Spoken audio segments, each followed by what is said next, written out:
Olá, amigos! Estamos de volta aqui no programa Além do Sexo na LFTV e o programa de hoje está imperdível.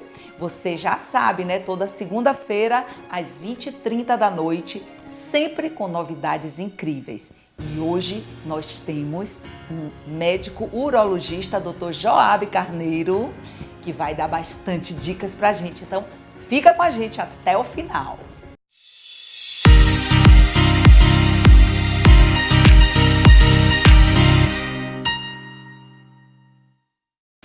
E aí, Joab, tudo bem, querido? Tudo jóia. Tava com saudade, nunca mais a gente conversou, não foi? Pois é. É sempre um prazer estar aqui com você. Que bom. Contribuindo com o canal e com os pacientes, com as pessoas curiosas e interessadas, né? Que bom, né? E é tão importante, né, Joab? Esse esclarecimento para a população é muito importante. Porque por mais que a gente tenha informação, um ou outro sempre demora ou às vezes não consegue chegar a tempo no consultório do urologista. É bom quebrar tabus, né? Também, é isso mesmo. E o programa Além do Sexo, ele sempre está trazendo alguma coisa assim que a pessoa, puxa, eu não sabia disso, é mesmo? Nossa, que interessante. Então, Joab, vamos começar logo quente, né? Assim, quem procura mais o urologista, é o homem ou a mulher? Com certeza o urologista é bem mais procurado pelo homem, né? Pelo homem, tem né? o estigma do homem inclusive a Sociedade Brasileira de Urologia tenta disseminar essa ideia que o urologista seja o médico do homem, que como a ginecologista é o médico, é a médica da mulher, o urologista seja o médico do homem, que ele procure para poder fazer exames periódicos e inclusive seja assim tipo encaminhar para as outras especialidades, né? Que ele possa encaminhar para as outras especialidades. Porque a mulher, ela se cuida muito mais. Com certeza. A mulher frequenta o ginecologista, né? Então, o que acontece? A mulher tem uma prevenção maior das doenças e por isso ela também vive mais, né? Não só por isso que ela se cuida, né? Uma série de hábitos e tudo, mas o homem poderia evitar várias doenças, não é, Joab? Com certeza. Diga aí umas 3 doenças assim que você acredita que são muito frequentes e que poderiam ser facilmente evitáveis se o homem frequentasse o urologista. O câncer de próstata é a principal delas, né? Sim. Você faz a detecção precoce da doença avançada. Uhum. Infelizmente, né? Infelizmente, por preconceito e por falta de informação e falta de acesso à saúde, às vezes o homem não vai para o urologista e quando chega na fase tardia, fica mais difícil tratar aquele paciente de forma curativa. Então a gente O paciente termina chegando numa fase já que a cura já não é possível e a gente institui só medidas paliativas. Certo. Mas vamos lá. O homem tem muito medo, muito preconceito por causa do exame do dedo, né? Então, é o toque retal. Você diria que em 100% dos casos é necessário ou o PSA também pode ser um substituto? Fala aí pra gente. O PSA, ele está alterado em cerca de 70% dos pacientes com câncer de próstata. PSA, gente, é o exame de sangue. Ou seja, de cada 7 pacientes com câncer, o PSA vai estar alterado. Em 3 pacientes, esse PSA vai estar normal. Mesmo ele estando com câncer? Mesmo ele estando com câncer. Certo. Então, se você só faz o PSA, você está falhando em 30% das vezes. Poxa, muito bom. Então, você tem que fazer o toque retal. São 3 pilares assim, em relação aos exames preventivos. É o PSA, o toque retal e o retorno anual, ou seja, tem outro parâmetro que a gente usa muito, que é a velocidade com que o PSA se altera. Sim. Às vezes o paciente tem um PSA de 1, que é muito normal, no outro ano esse PSA passa para 2, ou seja, dobrou de número. Então, sim, essa velocidade com que o PSA se altera também é importante. Por isso que a periodicidade do exame é muito assim, a gente bate muito nessa tecla com os pacientes. Olha, está tudo normal, mas volte ano que vem. Ou seja, gente, vamos entender isso aqui, tá? o homem precisa não só ir ao urologista, mas retornar anualmente. E a partir de que idade você recomenda? Se ele tá zero bala, não tem problema nenhum, igual esses meninos aí, tudo jovenzinho, os cinegrafistas. As recomendações variam de acordo com as sociedades, mas a grosso modo a gente pode falar assim, se o paciente, né, se a pessoa que procura a prevenção tem uma idade, tem alguém na família com câncer de próstata, o ideal é que ele procure um urologista a partir dos 45 anos. Certo. As pessoas de raça negra também, porque essas pessoas têm a tendência à doença mais precoce, então procure com 45 anos. Se não tiver história familiar, procure após os 50. Então, aqui na Bahia, que a raça negra é prevalente, é maior, a maior quantidade, então a maioria das pessoas precisam ir com 45 anos. 45 anos, né? A população brasileira é miscigenada, então essa recomendação de brancos e negros às vezes funciona num país, né, europeu, americano, mas aqui não funciona. Tá, e agora vamos passar para uma outra situação, já que a gente está na saúde do homem, vamos falar também da sexualidade do homem, masculina. Existem muitas situações em que o homem, ele tem uma dificuldade, ele está tendo alguma dificuldade na sexualidade dele e ele evita por vergonha, né? Você percebe aqui, assim, eles vêm mais sozinhos, vêm com a esposa, como é? Olha, o que a gente percebe muito no consultório é aquele homem que procura até exame preventivo de próstata, procura conversar com o urologista sobre outras coisas e no final da consulta... Quase levantando da cadeira. Já tem outra coisa, quer dizer, ele resiste o máximo para falar sobre esse assunto. É impressionante isso. Às vezes a ida no urologista é por causa da sexualidade, da questão da disfunção erétil, da impotência, da questão da ejaculação precoce, mas ele resiste em falar sobre isso e deixa assim, vai fazendo exame, você pede ultrassom, pede isso, ele não aborda o assunto. Mas às vezes a ida dele no consultório é para isso, ele foi para isso, mas não tem coragem de abordar. E não faz parte da sua anamnese, que são as perguntas que a gente faz na entrevista com o paciente, a abordagem sexual? A gente procura falar sobre esse tema o máximo possível no consultório. O paciente com exames normais, a gente fala, está tudo normal aqui, alguma coisa a mais, como é que está a parte de ereção, como é que está a parte de libido, de desejo, mas mesmo assim, existe uma resistência grande ainda para falar sobre o assunto. Mas assim, a gente precisa quebrar essa resistência e chegar e dizer assim, olha, eu sou médico que posso te ajudar. Então, se você tiver com algum problema na sua área sexual, na sua relação sexual ou no seu desejo, não fala muito assim de libido, porque pode a pessoa ficar, ai meu Deus, o que será isso, entendeu? Puxa, seria tão bacana que todos os colegas urologistas também adotassem essa prática, não é, Joab? A gente procura, assim, sempre abordar o assunto, mas é lógico que a prática do dia a dia você termina cuidando mais de doenças, entre aspas, né? De tumores, de câncer, de doenças, de infecções. Essa parte de comportamento e sexualidade, o urologista termina abandonando um pouco assim na prática do consultório. Isso não é legal, realmente. Não é legal. E ainda tem outra coisa, viu, Joab? Na minha experiência aqui como sexóloga, eu percebo que as pessoas têm muita dificuldade em falar da sexualidade com o paciente, porque elas têm uma dificuldade de falar da sexualidade delas. Então, existe uma dificuldade em falar do tema sexualidade. E isso extrapola, vai para além, entendeu? E na hora da lide com o paciente, de você estar ali, ser o momento de você poder ajudar o paciente. E essas pessoas que poderiam estar falando com o urologista e estar sendo bem encaminhados, eles terminam ficando até 4 anos sem procurar ajuda. Procuram de tudo que você pensar, né? Quando chega lá no consultório, por exemplo, já passou por tudo quanto é coisa, sabe? Todo tipo de prática inadequada. Bom, então, gente, já sabem, quando for a visita no urologista, vocês têm que chegar e falar, doutor, eu tô sentindo dificuldade nisso, naquilo, na ereção, do pênis subir, ou então, às vezes, o pênis sobe, mas acontece que minha ejaculação tá muito rápida, tem que falar, o urologista pode dar um bom encaminhamento.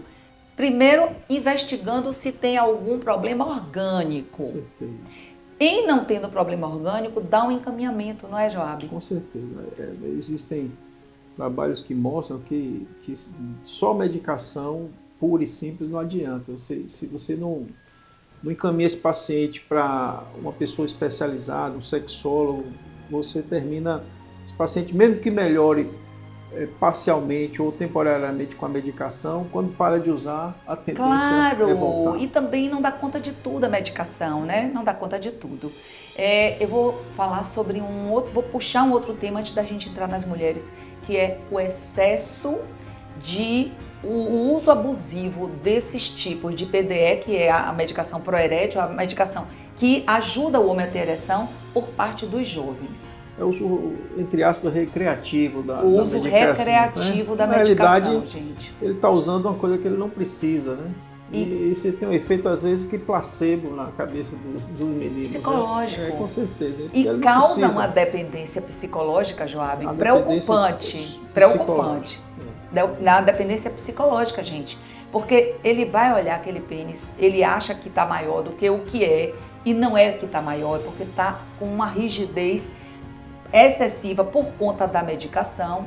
E aí ele diz, não quero nada diferente disso.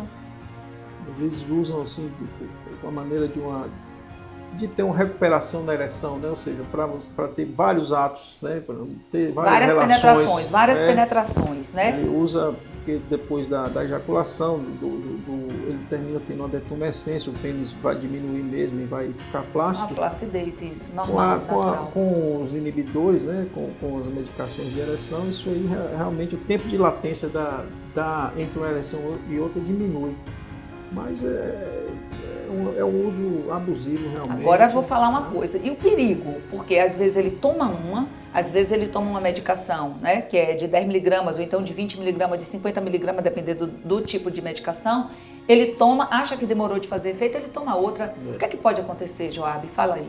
São todas medicações que causam hipotensão. Né? Primeira coisa, As pacientes que usam uma dose excessiva dessas medicações, eles podem ter, na hora de levantar muito rápido, eles podem ter uma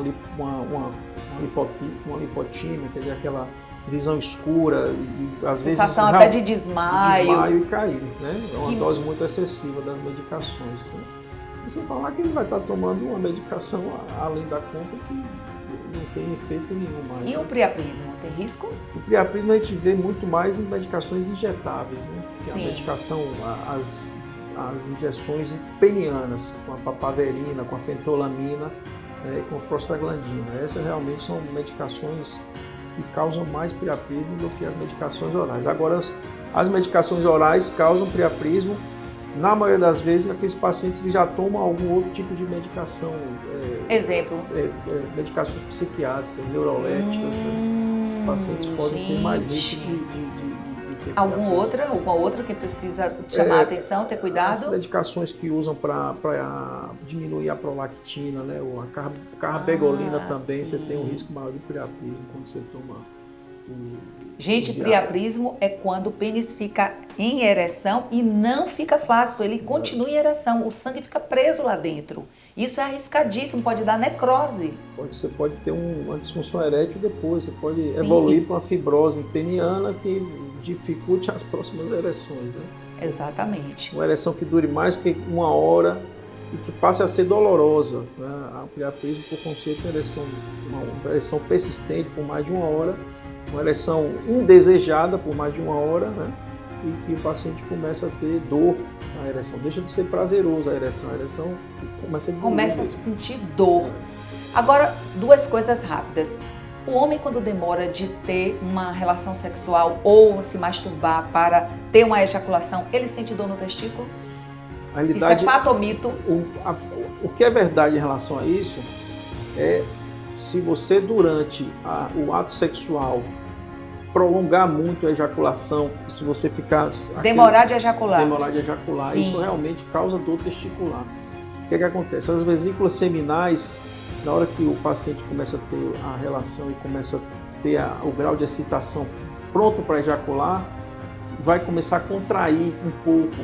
E essa contração das vesículas seminais causa um pouco de refluxo para o deferente. Isso pode causar dor no paciente, é a dor antes da ejaculação, porque ele demorou demais de ejacular, isso pode acontecer. E dor, às vezes, forte, o paciente, às vezes, de ficar incomodado e até, às vezes, parar o ato sexual. Mas a dor, por conta do tempo de ejaculação, que demorou demais, acho que isso é mito mais, porque a região que acumula o sêmen não é o testículo, a região que acumula o sêmen é a vesícula seminal. Sim. Então, ele não tem assim, e a vesícula seminal tem um espaço para guardar o sêmen enquanto ele não tem ejaculação, né? Não tem a dor porque deixou de ter relação. É mais talvez por um excesso de excitação sem ele conseguir ejacular, sim, né? Isso é verdade. Uma dificuldade de ejacular. Se ele realmente não teve relação, mas ficou excitado várias vezes no dia, né?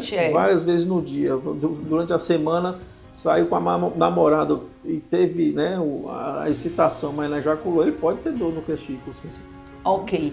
Outra coisa importante que a gente precisa só para finalizar a parte de homem, você daria alguma outra recomendação para os homens aqui no nosso programa, assim, o que é imprescindível, que você precisa ficar atento se acontecer? Por exemplo, que doenças que ele olhou, por exemplo, hoje em dia está muito comum o HPV, não é? O HPV masculino, o que é que está tendo muito retorno aí das doenças sexualmente transmissíveis, como sífilis, por exemplo, que é uma coisa que não existia mais na prática nossa do consultório e hoje passou a existir.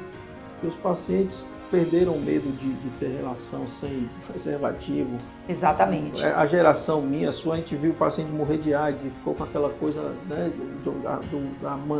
da necessidade de se prevenir, de usar camisinha. Essa geração mais jovem, eles perderam esse medo. Ficaram destemidos. Perderam esse medo, porque a AIDS hoje em dia mata muito pouco.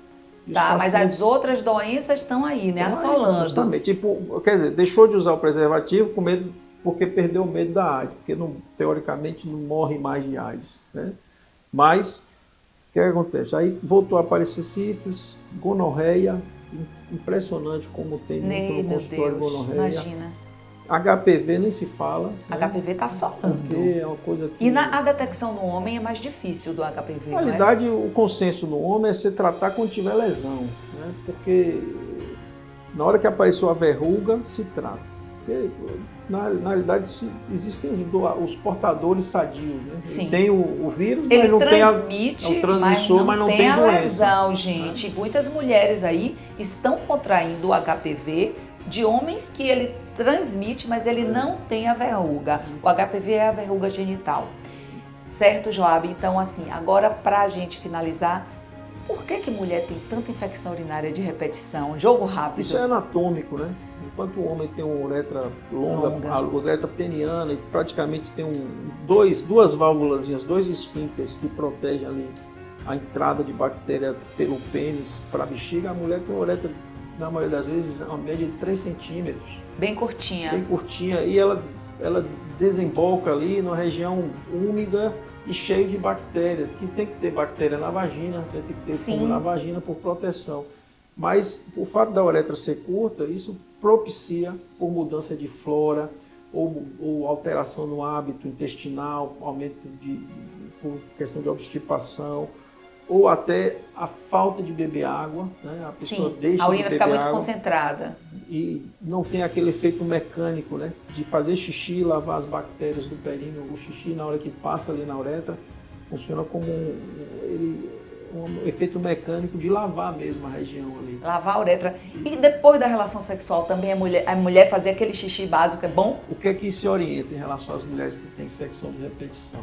Você nunca ter relação sexual com a bexiga totalmente vazia. É lógico que se você tiver com a bexiga cheia antes da relação, tem que urinar.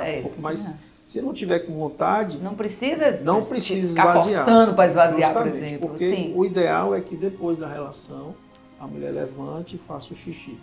Porque realmente esse efeito mecânico, esse efeito de limpeza aí da urina passando na uretra, É um efeito que protege que as bactérias do períneo entrem na bexiga. Mas não precisa sair correndo não, viu, gente? certeza. Pode ficar abraçadinho, curtindo ali o sexo gostoso. Depois, quando você levantar, você já faz o xixi. Faz o xixi. Tá certo? Com certeza. Joab, adorei nosso programa, foi ótimo. E eu acho que a gente vai voltar outras vezes, porque o Sempre à tema é disposição. extenso, gente. É muita coisa para falar, não é verdade? Com certeza. Então, assim, você quer deixar sua rede aqui, social, ou o seu consultório, você quer deixar no ar? Para as pessoas que quiserem procurar você? Eu atendo aqui no Hospital da Bahia, no Centro Médico, na sala 8019. Pronto. Convênio particular, Convênio tudo. particular. Joia. E você já sabe onde me encontrar, né? YouTube, Alcione Bastos Oficial, no Facebook, dra.alcione Bastos e no Instagram, @DRA Alcione Bastos, tá? E na LF TV, toda segunda-feira. Um beijo para todo mundo!